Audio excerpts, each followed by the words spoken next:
Paslun ari eta hiji pasal walaika jeung mistika anjeun ingkana lamun bukti laka eta tetep ka anjeun malun ari aya harta pihi eta tetep dina malun azakatu ari wajib zakat bi ikhraji zakatin kalawan ngaluarkeun zakat toyibatan bari anu alus biha kalawan ieu zakat naon nafsuka diri anjeun qasidan barina anu ngamaksud biha ku eta zakat kalawan eta zakat wajhallahi kana karidoan Allah mubadiron barina anu gagancangan bitamyiziha kalawan ngabedakeun ieu zakat watafriqiha jeung ngabagikeunana zakat ingda huduri waktihi dina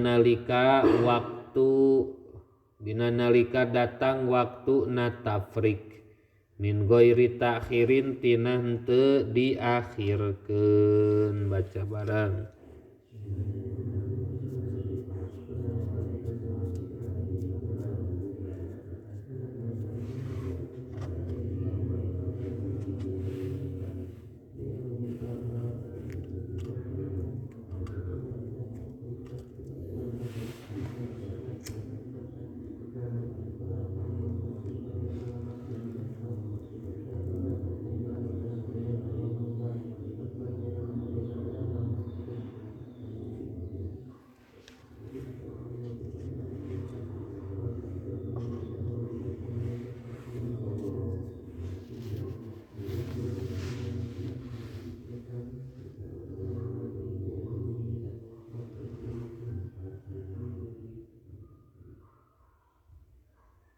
Pain pa'alta mangka lamun migawe anjeun dalika kana tafriqiha kana ngaluarkeun atau ngabagikeun zakat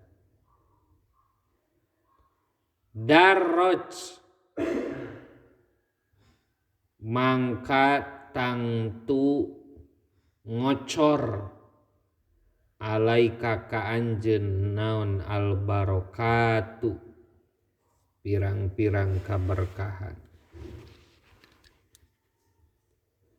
watadha'afat jeung narima nikel tawa berlipat ganda ladaika ka anjeun naon anwa'ul khairati pirang-pirang warna pirang-pirang kealusan wasoro jeung jadi naon maluka harta anjeun pihirzin eta aya dina pangriksa min jami'il afati tina sakabeh panca bahaya setiap nu diwajibkeun ku Allah teh ngabogaan hikmah lamun ku urang dilaksanakeun teu ungkul salat termasuk zakat eta teh kokotor anu kudu dikaluarkeun. Salah satu kegunaan harta zakat nu dikaluarkeun ngabersihan harta milik urang. Lamun zakatul mal ngabersihan harta urang, zakatun nafsi ngabersihkeun diri urang pribadi. Jadi aya hak orang lain, aya hak mustahik dina setiap milik rezeki urang. Dina setiap nu dipasihkeun kitu nage sesuai aturan fikih sabab aya nu disebut nisab jeung haul gitu.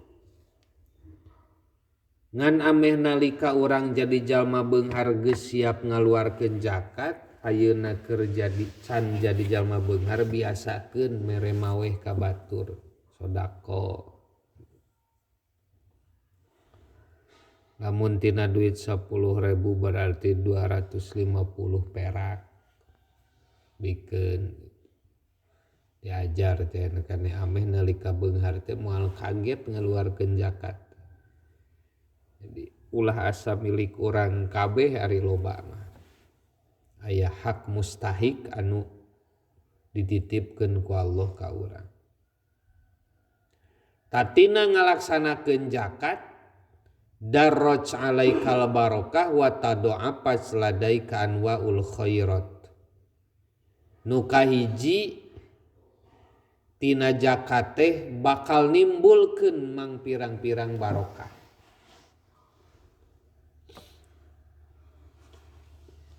Lamun keur usaha beuki maju barokah tina zakat. Harta nu aya leuwih ngajurung kana kaalusan. Nu kadua wa tado'afat ladaika anwaul khairat.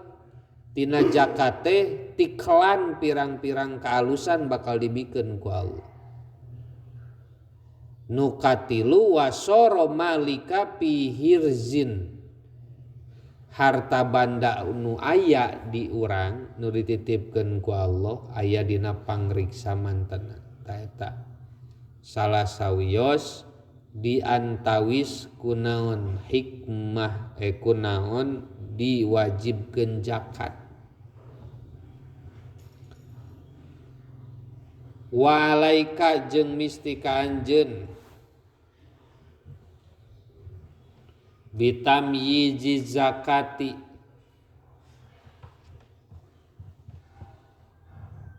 kana misahkeun zakat suma bitaprikiha tuluy dibagikeunana ieu zakat.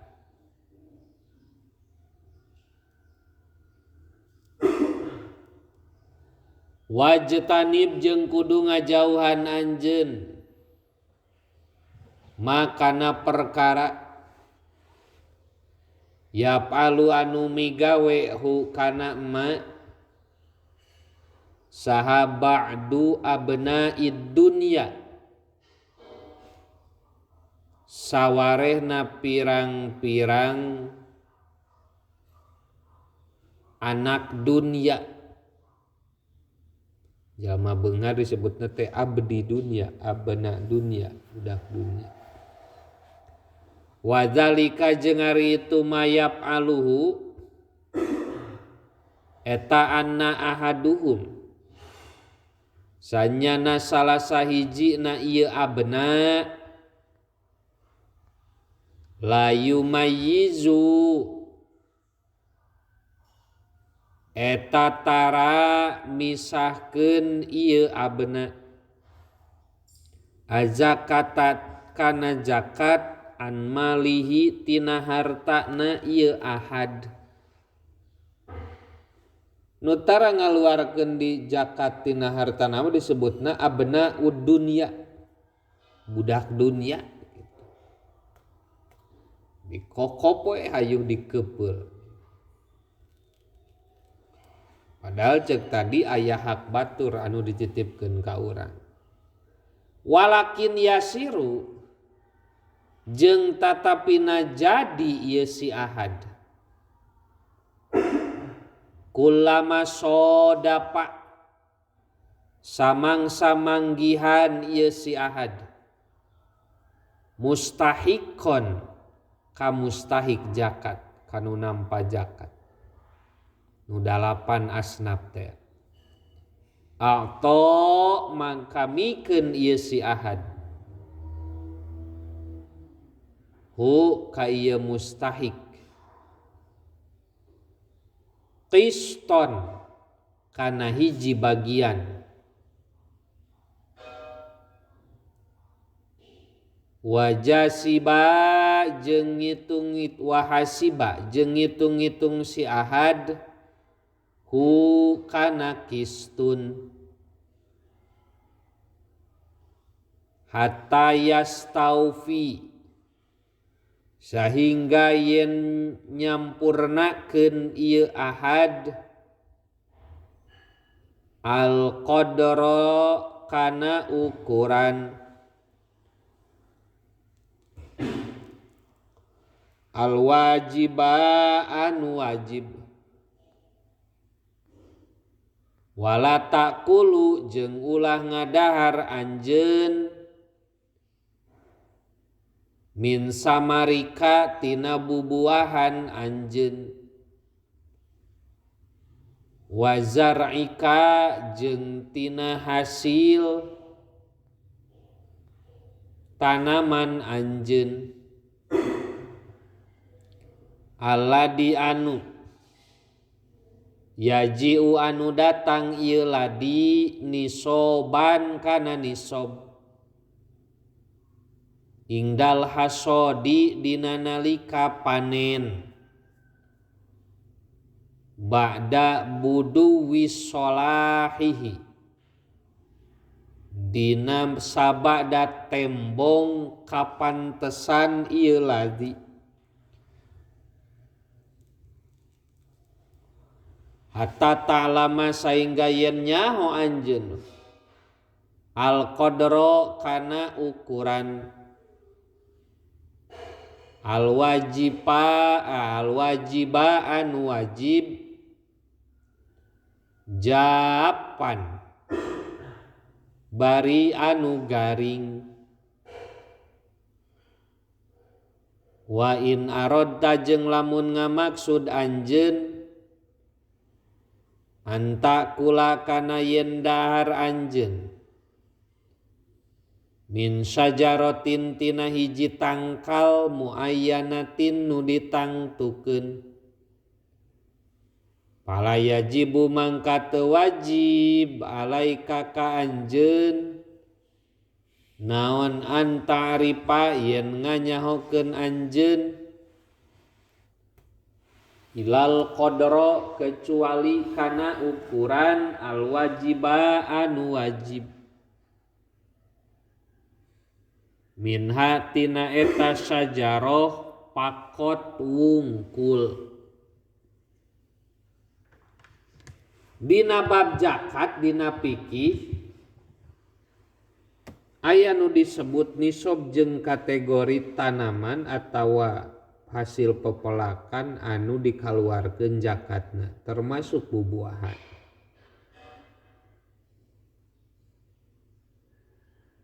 Sajaba nisab jeung kategori nubiah ya dinu disebut haul. Sehingga dina bab zakat kan tos diuningakeun lamun teh mah urang ayeuna panen ti sawah boga pare sekian kintal misalkeun teh, nu dihitung teh lain sakali panen tapi salila sataun sabaraha kali panen digabungkeun hasilna. Napi henteu kana nisab ukuran ayeuna lamun dina makanan pokok. Nah geuningan dikumpulkeun sabab dina salah sawios kakuduan zakat anu disebut haul. Sataun tinggal hitung sataun sabaraha kali panen digabungkeun. Jadi ukuran nepi kana nisab jeung teu teh lain sakali panen tapi salila sataun menang sabaraha tina beberapa kali panen. Walam jeung kanyaokeun ku anjeun, annaman kana sanyana jalma, yahtalu anu ngakal ieu man, ngahelah nyieun alasan, fi isqati zakati dina ngagugurkeun zakat.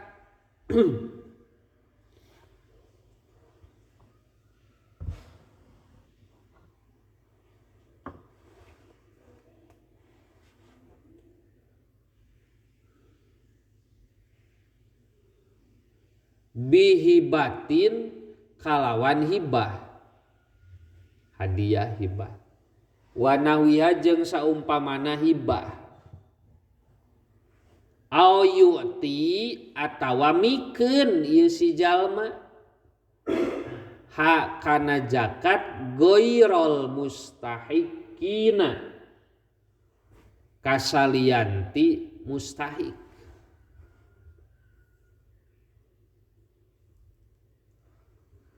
Ma'al ilmi sartana nyaho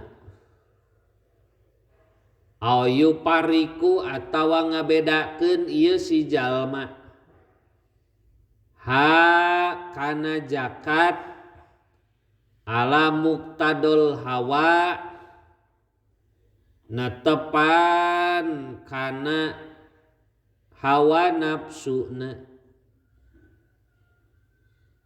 kaladi saperti jalma ya khusu anu nangtoskeun bi'i'taiha kana mikeuna ieu zakat man ka jalma yaudu nu balik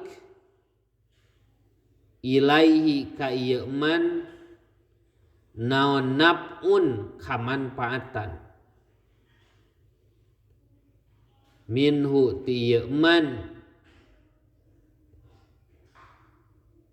ajilan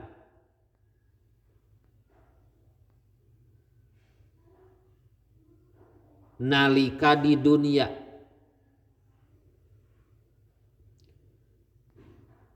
ajilan tetere waktu dunia maksudna layak ruju mangka teu kaluar ieu man minad dunya tina dunya hatta yu'adziba nepi ka yen nyiksa hu ka ieu man saha Allahu Gusti Allah bimalihi kalawan hartana man wala azabul akhirati akbaru law kanu ya'lamun.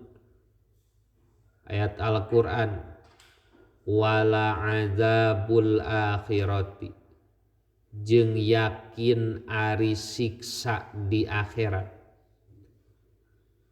akbaru eta leuwih gede laukanu lamun bukti jalma-jalma ya'lamuna eta nyarahun ieu jalma-jalma.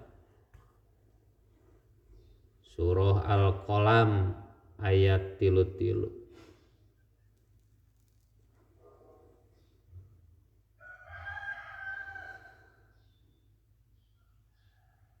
Ayeuna jalma geus nisob kalah ngeupel kana harta bandana sorangan teu dikaluarkeun zakatna atawa ngaluarkeun harta mah ngan dibikeunna teh lain ka mustahik nu 8 gitu. Teu asup kategori jalma nu nampa teh kana golongan nu 8 teh sing goreng ku urang kalah dibere kituna teh bari nyaho yen manehna teh lain mustahik nu dibere teh. Pokona mikeun harta teh sakumaha kahayang hawa nafsuna gitu. Lain sesuai kakuduanana. Mikeun zakat kanu kabudak sorangan, mikeun zakat ka adi sorangan gitu. Ka keluarga we da hartana oge harta urang ame keluarga ngalap manfaat kana harta urang teu bisa. Nu jadi patokan mah lain keluarga atawa lain mustahik atawa lain gitu nu nampakna. Talamun jalma ayeuna ngeupeul kana harta sorangan teu daek ngaluarkeun kana zakatna atawa mikeun zakat mikeun harta lain kana mustahikna maka la yakhruju minad dunya hatta yu'adzibahullahu ta'ala bimalihi manehanana bakal gancang dibere azab di dunia kene teu kudu nungguan akhirat gitu. Geus puguh di akhirat mah leuwih pedih gitu. Di dunia wae geus bakal ditembongkeun. Wa idza kana jeung di mana bukti naon hadza ieu azab halaman eta tingkahna jalma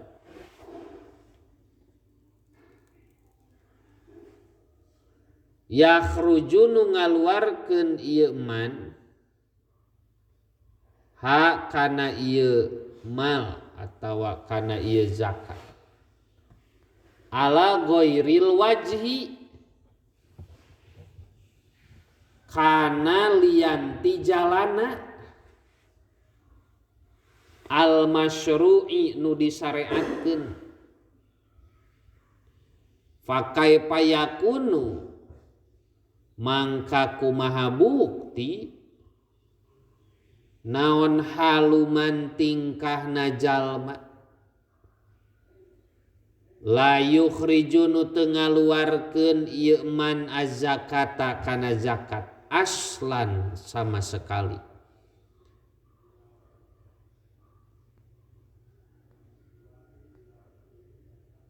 Ulaikal ladzina ishtarawu dzalalata bil huda fama rabihat tijaratuhum wa ma kanu muhtadin. Ulaika ritu jalma-jalma alladzina eta jalma-jalma istarawu anu mukakeun ieu ladina ad-dhalalata kana kasasaran bil huda kalawan pituduh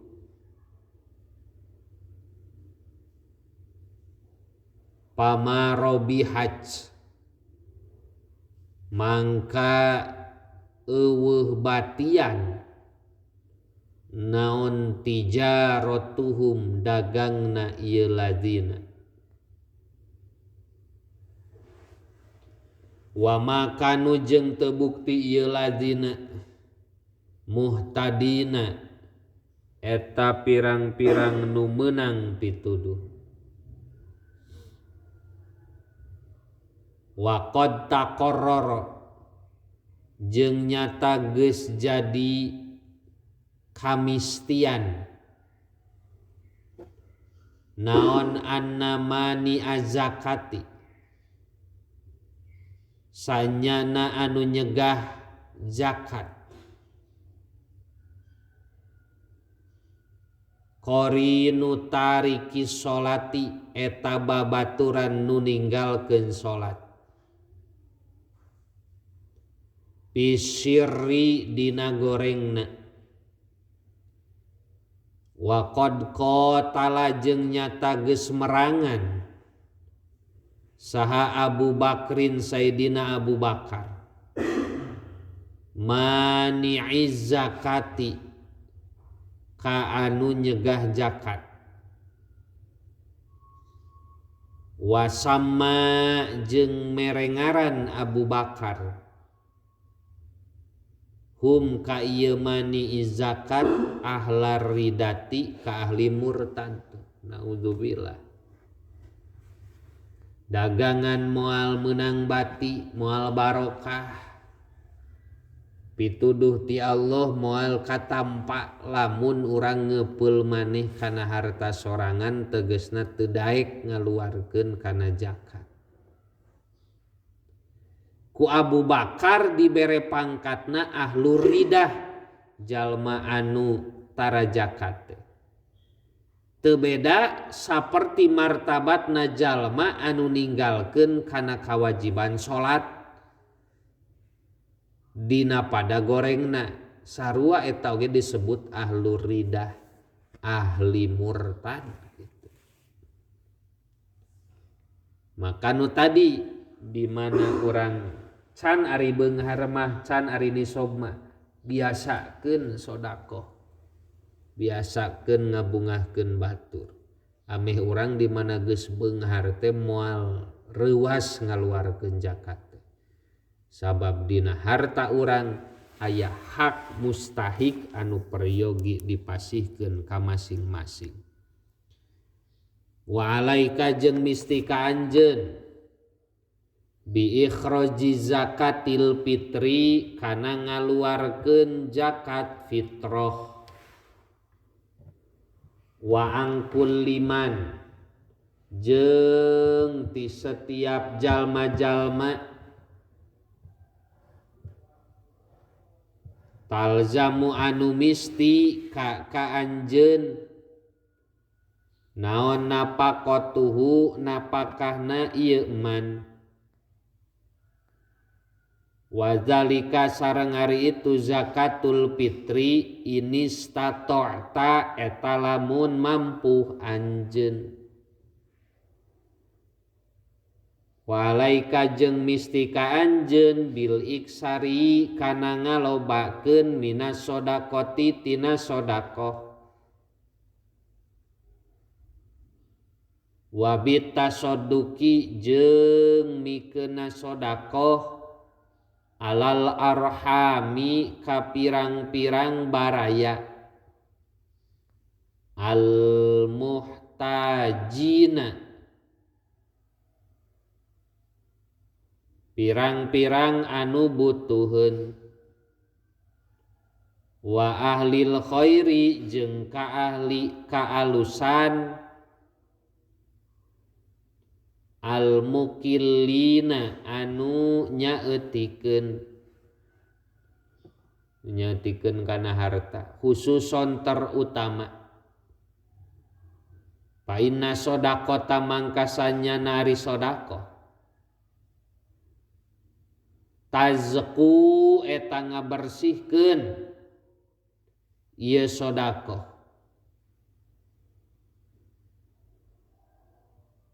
wa yazidu jeung narima tambah naon sawabuha ganjaran sodaqoh biwad'iha ku nyimpenna ieu sodaqoh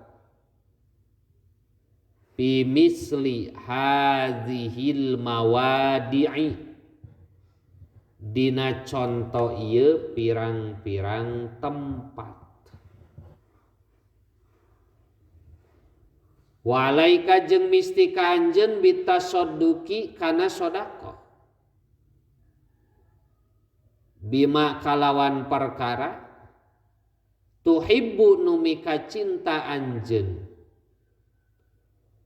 wa bima jeung kalawan perkara yu'izzu nu ngamuliakeun ieu ma alaika ka anjeun litanala supaya menang anjeun albirra kana kaalusan qala Allah taala lan tanalul birra hatta tunfiqu mimma tuhibbun lan tanalu moal meunang aranjeun kabeh al birra kana kaalusan hatta tunfiqu sahingga ngainpakeun aranjeun kabeh mimma tina perkara tuhibbuna anu mika cinta aranjeun kabeh wabil isari jeung kalawan milih ala nafsika kana diri anjeun ingdal hajati nalika butuh litasiro supaya jadi anjeun minal muflihina eta ti golongan anu bagja wabil isrori jeung kana nyamarkeun bisodaqoti kana sodaqoh fa inna sodaqota sirri mangkasanya naari sodaqoh samar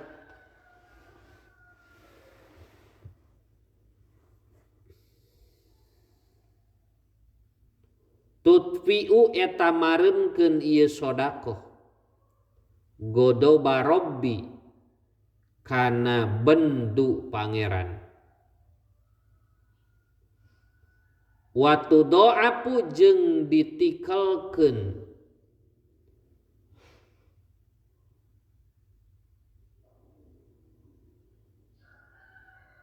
ieu ganjaran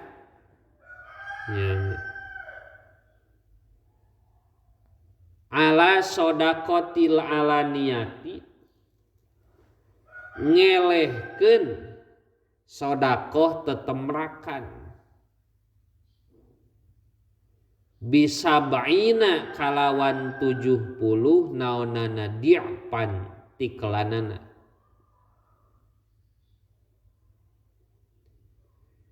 wataslamu jeung salamet anjeun min turuki riyai tina pirang-pirang jalan riya al mufsidi anu ngaruksa lil a'mali kana pirang-pirang amal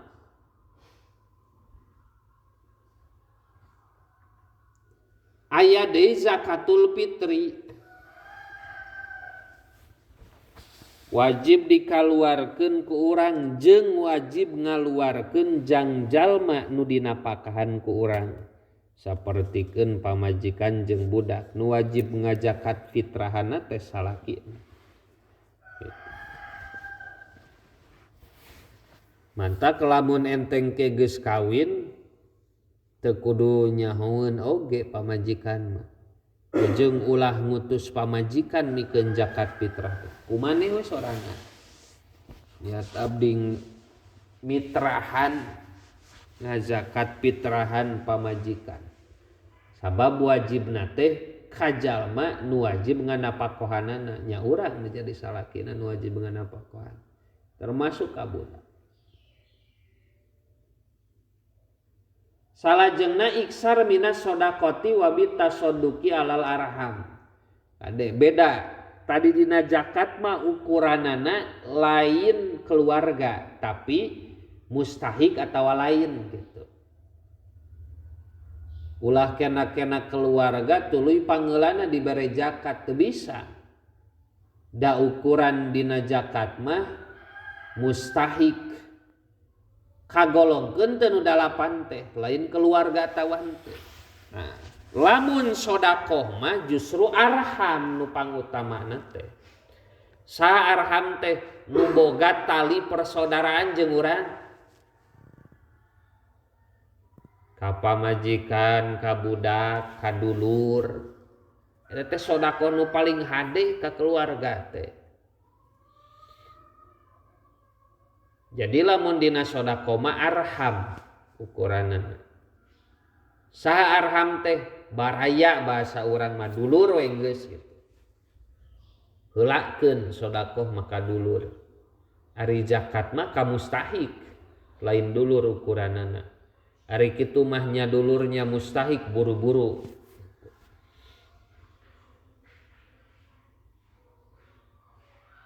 naon margina ayeuna ngalaksanakeun sodakoh ngalaksanakeun zakat kudu buru-buru dilaksanakeun landasanana lang tanalul birra hatta tunfiqu mimma tuhibbun moal meunang kahalusan moal meunang kabagjaan lamun teu buru-buru ngainpakeun kana perkara anu dipika cinta mere kabatur teh tunfiqu mimma tuhibbun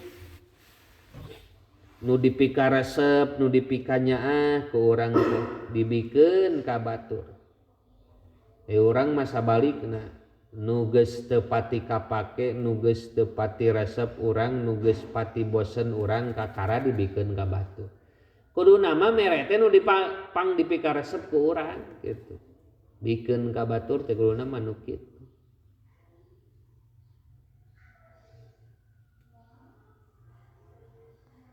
di mana jalma geus bisa saperti kitu mangka golonganana muflihin jalma-jalma anu bagja ari mikeuna alus keneh sir daripada alaniah alus keneh nyumput daripada nembrak teu kudu nyahoeun batur manggeus ceuk paribasana al yadul ulya khairum min yadis supla tangan orang yang memberi lebih baik daripada tangan yang meminta mikeun kuno katuhu nu kenca teu kudu nyahoeun lamun erek dibundang banding pahala atawa fadilah sodakotus sirri jeung sodakoh alania sodakoh nu nyumput jeung nu nembrak bedana oge 70 derajat ceuk bieu bisa baina dipan hartosna nu mikeun sodakoh secara susulumputan darajatna leuwih luhur 70 kali tingkatan tibatan nu mere sodakoh bari tetembrakan. Wallahu a'lam bishawab. Rabbana